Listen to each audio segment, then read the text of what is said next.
It's honestly exciting to finally get a trailer for Metroid Prime 4. The visuals look stunning, the gameplay looks promising, and the return of Sylux is exciting. But a detail I want to speculate and theorize about are the Metroid that Sylux uses. Now, it doesn't take a Metroid expert to notice that these aren't regular Metroids. With there only being one nuclei in the membrane, you can tell that these guys aren't Metroids, they're Mochtroids. And that's an interesting detail. Mochtroids are basically defective clones of Metroids, and I can't help but wonder on why Sylux is using Mochtroids. He's been planning this revenge plot for what seems to be a long time now, but he ends up using failed Metroid knockoffs, so what gives? So I want to go over some ideas and discuss potential reasons for why Sylux should be using Mochtroids by diving into what we know about the lore of the Metroids. I don't want to get too ahead of myself, but I'm not gonna lie, I kind of like one of the ideas that I kind of came up with in the speculation. Of course, if you like Metroid content though, please feel free to subscribe to the channel as I attempt to make Metroid content regularly. Comment your opinions and theories in the comment section below. And also, if this video sounds a little weird or is edited a little weirdly, keep in mind I don't have my laptop on me, I don't have any of my equipment. I'm using my phone to do everything in this video. So hopefully I can edit this video pretty decently. And with that being said, let's get started.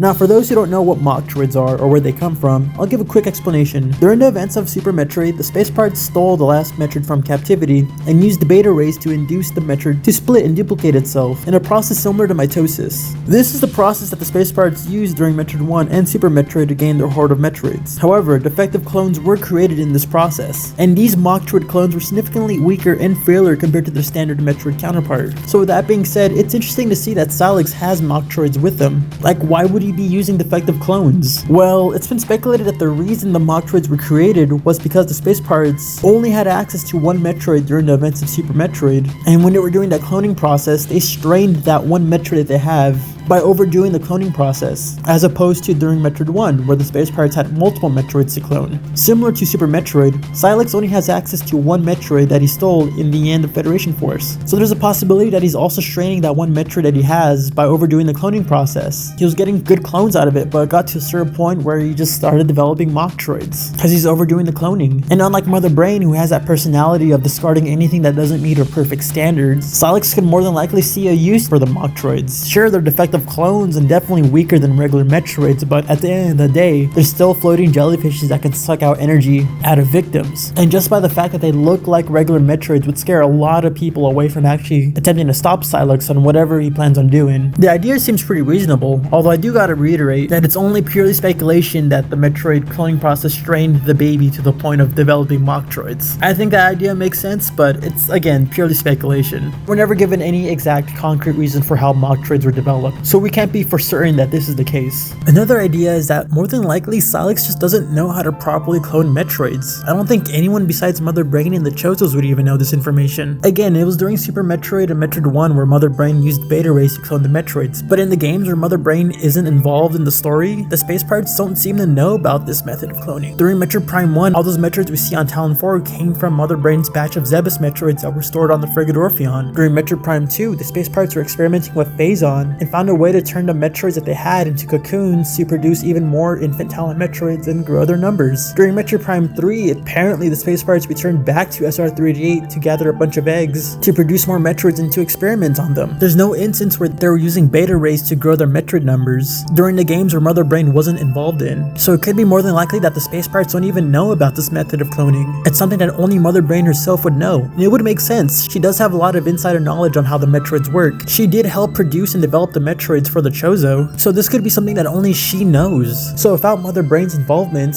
and at this point in the timeline with no Phazon at all, the process to develop perfect Metroid clones probably isn't possible at this point. Sylux may know about the beta rays, but probably doesn't know exactly the right saturation or the right frequency, or even have the right equipment to properly handle the process of cloning Metroids.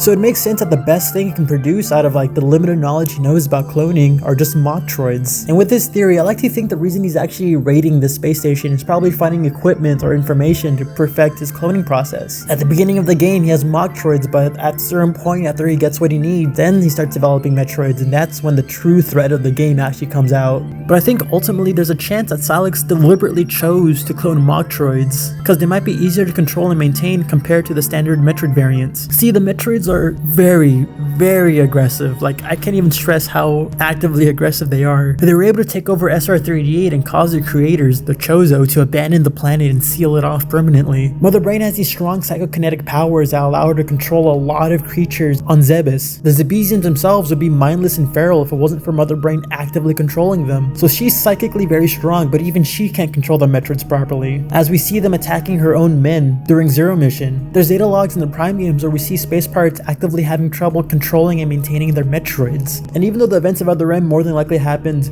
after Prime 4, so this wouldn't be a factor, but it's still worth noting that the Galactic Federation had to do this crazy process of doing like a Mother Brain android plan and find a way to get the Metroids to bond emotionally with an android to try to get them under control, because they just couldn't control the Metroids without that bond. So these creatures are very hard to control, and it's more than likely that Sylux chose the Mochtroids because they're weaker and frailer. They're more than likely a lot easier to control and maintain and tame. The Metroids are very aggressive and probably very helpful when it comes to trying to take over a galaxy, but if you can't control those creatures, then their usefulness just kind of drops. They don't become useful, they become more of a hindrance to anyone's plans. And if Sylux has been low-key kind of stalking and planning in the background of these Metroid games, then it's more than likely he knows that Metroids are just too aggressive to ever use. So the Mochtroids are just the next best thing. And again, as I mentioned like really early on, the Mochtroids look like Metroids, and I feel like that's enough to put a lot of fear in a lot of people. They're definitely weaker than standard Metroids, but I feel like the standard soldier probably wouldn't be able to handle a Mochtroid, regardless of if it's slightly weaker than a Metroid or whatever. And ultimately, I feel like that's the main reason for why Sylux uses these Mochtroids. They're just easier to control, they're easier to maintain, and they're definitely easier to train. And as the Metroid trainer, I'm inclined to believe that the Mochtroids are probably easier to train. And on top of the idea that the Mochtroids are just less aggressive than Metroids, it could be possible that Sylux doesn't want Metroids also, due to how unpredictable they can be. Not aggressively or whatever, but just genetically. Metroids tend to mutate a lot based on whatever reason: environment, radiation, and age. And as far as we know, the Mochtroids don't really mutate or evolve at all. Granted, we don't have too much time to see this happen, but due to them being genetic defects, I can see them not actually evolving past their Mochtroid form. So Sylux wouldn't have to worry about them mutating out of control and being too aggressive or too hostile to ever control. They're stuck in this form, and thus make them easier to be able to control and maintain, and thus making them much more viable to use as an army as opposed to the standard Metroid. And I honestly feel like that makes a lot of sense, but only time would tell if this is the case. God, I hope Prime 4 comes out sooner than later.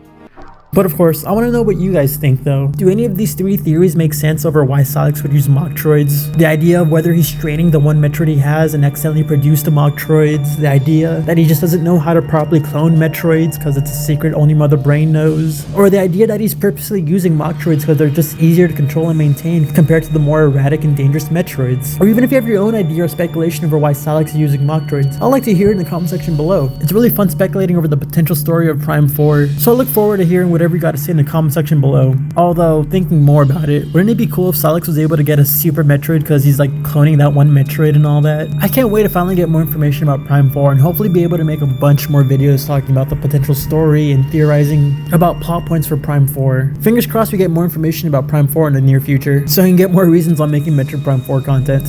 Anyways, with that being said, I hope you enjoyed this video, and if the audio here is a bit weird here and there, again, my bad. I'm using a phone to do the recording and editing and everything, so it's going to be a little weird, but I hope you enjoy nonetheless. With that being said, if you like Metroid content, feel free to subscribe to the channel as I try to make Metroid content regularly. Share this video, of course, if you have any friends that are interested in Metroid content, and I'll be catching you next time.